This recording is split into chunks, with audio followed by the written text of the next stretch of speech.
Hi, good morning. Thank you, Adi, and thank you, Intuit, for hosting this great event. I'm really excited to present how we crack the cyberbullying model. So my name is Dorit Zilberbrand. I'm head of data science group at WiDS. We are detecting online toxic behaviors. I have a PhD in computer science in the area of artificial intelligence from Bar-Ilan University. My thesis was on building statistical models to detect suspicious behaviors. To give you a little bit of background on myself, I have been working in the tech industry for almost 20 years now, providing algorithmic solutions to real-world problems. I have 3 daughters. Noah, my eldest, is 13, Yael, 11, and Shira, my youngest, is 7. They spent most of their time online, either using TikTok, Instagram, WhatsApp, gaming platforms, etc. And even more so since the start of COVID. When Shira, my youngest, was 5 years old, she knew how to use the WhatsApp recording functions before she knew to read or write. When Shira was 6, there were WhatsApp groups in her class. Some kids were bullied by other children or excluded from being part of the WhatsApp groups. As a mother, I was disturbed to witness these harmful online behaviors, and I felt privileged to be able to contribute my expertise to make the online world safer for all our children and not only my daughters. At Light, we have developed algorithms especially for this purpose. We get inputs as text, images, and videos. We send them to our engine and output toxic behaviors, bullying, self-harm, predatory behaviors, and more. Companies or developers can take these detections, integrate into their applications using our APIs. Today, I would like to focus on one behavior, the cyberbullying in text messages. So let's begin our journey. What is cyberbullying? Before we start designing our algorithms, we first must define it. People use the internet to spread harmful messages, rumors, sexual suggestive comments, and defamatory photographs. Online bullying can lead to depression, anxiety, and even suicide in younger children. We at Light took the cyberbullying behavior and split it into micro behaviors: personal insult, hate speech, threats, sexual harassments. By splitting it into micro behaviors, we can tackle the problem accurately. Why is cyberbullying so challenging for NLP?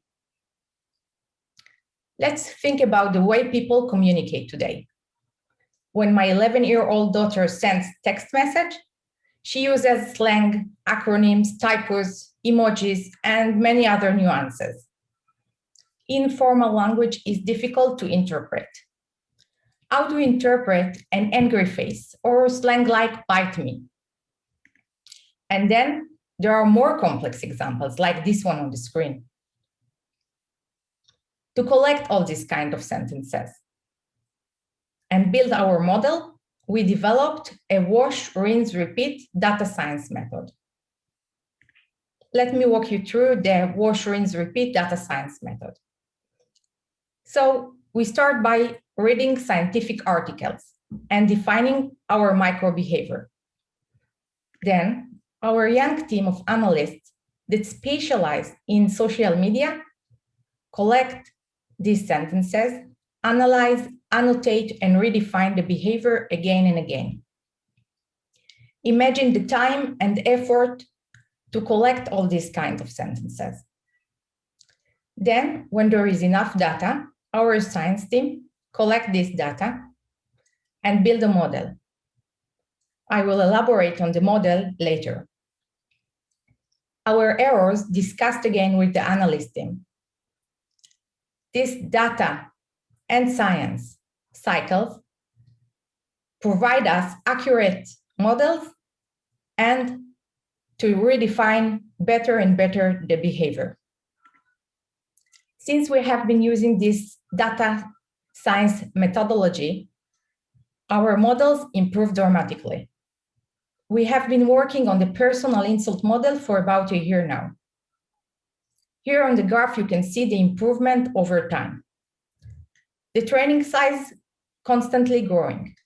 The agreement rate between our analysts constantly improving. This yield improving F1 scores. This improvement in F1 scores also reflect our model improvement over time. Let's look on our models now. Over the past few years, neural networks have become best practice in many industries. One common effective architecture is the transformer.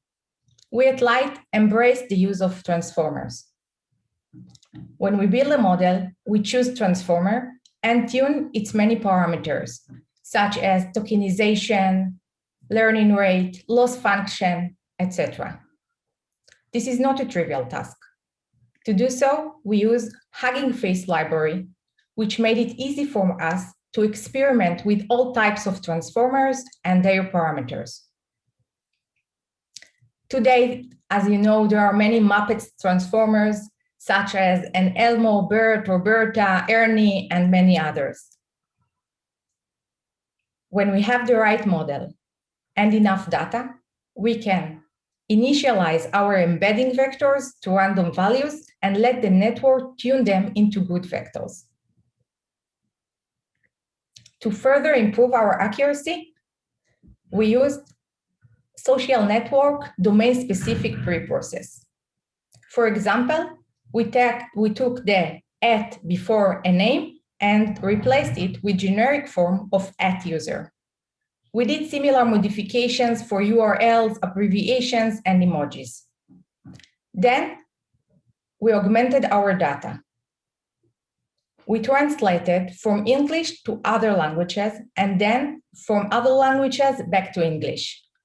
This enlarged our training data and gave us about 5% accuracy in our models. In addition to accuracy, there are more factors, such as scale and runtime in production. BERT was not practical in our case, so we had to do a number of modifications. First, we reduced the sequence length, the input size. This reduced our runtime by about 30%. Then we used smaller models, such as the Zilberbrand. This further reduced our runtime by 40%. The hardware also affects the runtime. We use GPUs or CPUs, depends on the application. We got amazing results. Our personal insult has high quality with practical runtime of 130 milliseconds per message.